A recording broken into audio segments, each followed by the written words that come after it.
In our series on biology, we spent many weeks together talking about the physiology of animals and plants and how cells work together to make tissues, to make organ systems, to make us the hunks of meat and vegetables that we are. In understanding the whole organism, it's important to know what's going on at all those levels. And the same is true for ecology. Only instead of zooming in and out on different levels within a living thing, we can zoom in and out on the Earth. Depending on the power of the magnification, we can understand a whole range of things about our planet. For instance, we can look at groups within a species and how they live together in one geographic area. That's population ecology. There's also community ecology, where you look at groups of different organisms living together and figure out how they influence each other. And then the most zoomed out we get is ecosystem ecology, the study of how all living and non-living things interact within an entire ecosystem. So let's start by zooming in with population ecology, the study of groups within a species that interact mostly with each other, to understand why these populations are different in one time and place than they are in another. How? You may be asking yourself, is that in any way useful to anyone ever? Well, it's actually super useful to everybody always. Let's look, for instance, at the outbreak of West Nile virus that struck Dallas, Texas in the summer of 2012.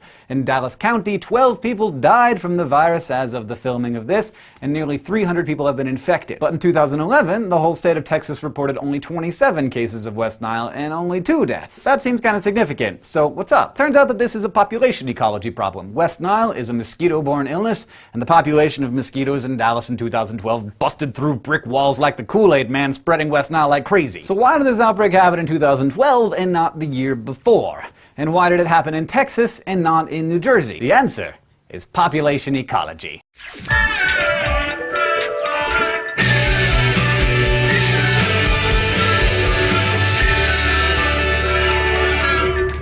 Before we start solving any disease outbreak mysteries, we gotta understand the fundamentals of population ecology. For starters, a population is just a group of individuals of one species who interact regularly. How often organisms interact have a lot to do with geography. You're gonna have a lot more face time with the folks you live near than those who live farther away. As a result, individuals who are closer to you will be the ones that you compete with for food and living space, mates, all that stuff. But in order to understand why populations are different from time to time and place to place, a population ecologist needs to know a few things about a population, like its density. In this instance, how many mosquitoes there are in the greater Dallas area that might come into contact with each other. A population's density changes due to a number of factors, all of which are pretty intuitive. It increases when new individuals are either born or immigrate, that is, move in, and it decreases because of deaths or emigration, or individuals moving out. Simple enough, but as a population ecologist, you also need to know about the geographic arrangement of the individuals within the population. This is their dispersion. Like, are the mosquitoes all clumped together? Are they evenly spaced across the county? Is there some kind of random spacing? The answer to these questions gives scientists a snapshot of a population at any given moment.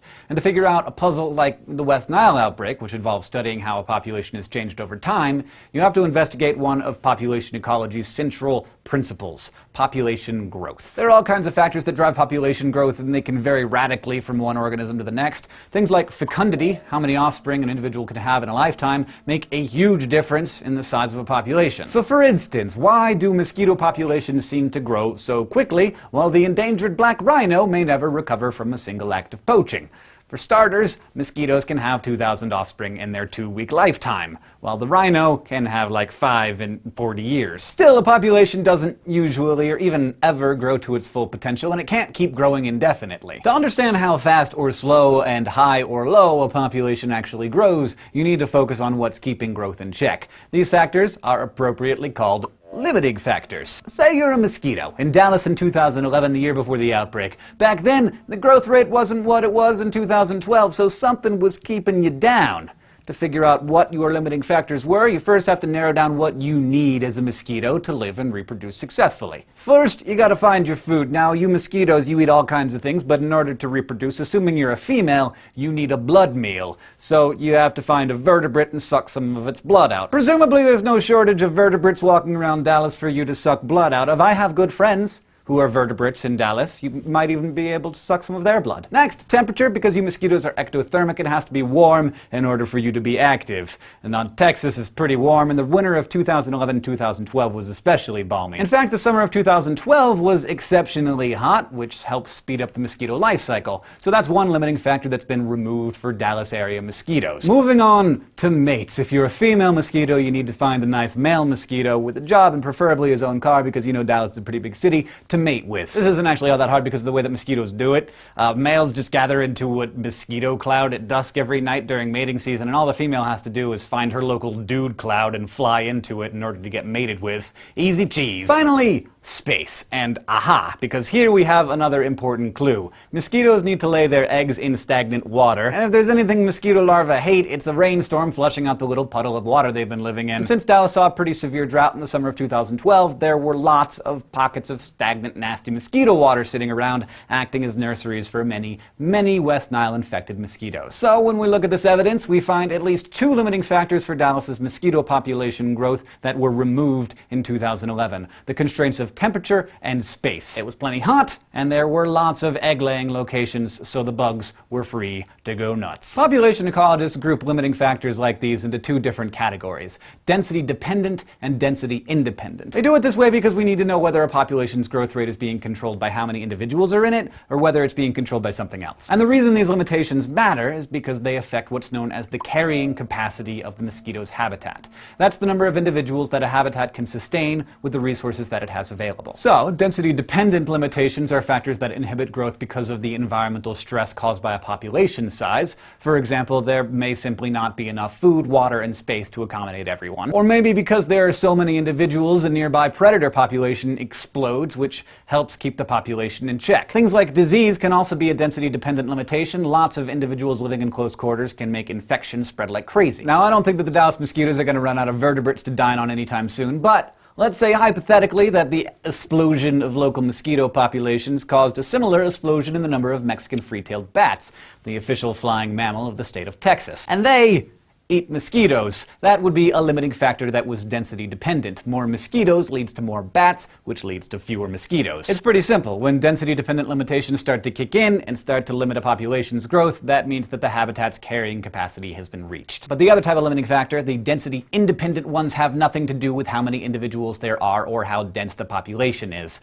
A lot of times these limitations are described in terms of some catastrophe, a volcanic eruption, a monsoon, a Chernobyl. In any case, some crucial aspect of the population's lifestyle changes enough that it makes it harder to get by. But these factors don't have to be super dramatic. Going back to mosquitoes, say in 2013, there's a huge thunderstorm, a real gully washer in Dallas every day for 3 months. That's going to disturb the clutches of mosquito eggs hanging out in the stagnant water, so the number born that year would be substantially smaller. By the same token, if the temperature swung the other way and it was unseasonably cold all summer, the bug's growth rate would drop. Now, the truth is, there are 1.5 billion situations, both big and small, that could lead to a population either reaching its carrying capacity or collapsing because of external factors. It's a population ecologist's job to figure out what those factors are. And that is what math is for. Our friend math says that any population of anything will grow exponentially unless there's some reason that it can't.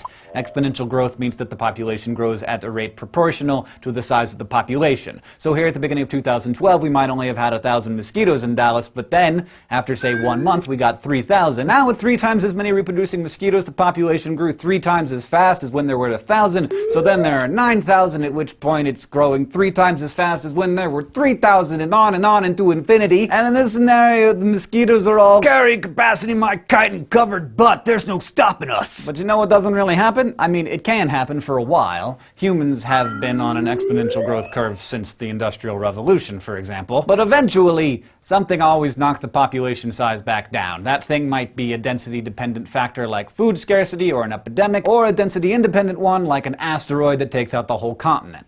Regardless, this exponential growth curve can't go up forever. And when those factors come into play, a population experiences only logistic growth. This means that the population is limited to the carrying capacity of its habitat, which, when you think about it, ain't too much to ask. See how this graph flattens up at the top? The factor that creates that plateau is almost always a density-dependent limitation. As you add mosquitoes, eventually the rate of population growth is going to slow down because they run out of food or space. And when we get to where that number levels off, that number is the carrying capacity of the mosquito population in that particular habitat. Now, let's apply all of these ideas using a simple equation that will allow us to calculate the population growth of anything we feel like. I know it's math, but wake up, because this is important. The city of Dallas is depending on you. So, let's calculate the growth of Dallas's mosquito population over a span of 2 weeks. All we have to do to get the rate of growth, that's R, is take the number of births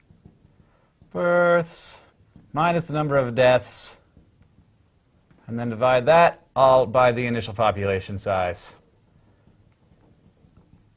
which we generally just call N.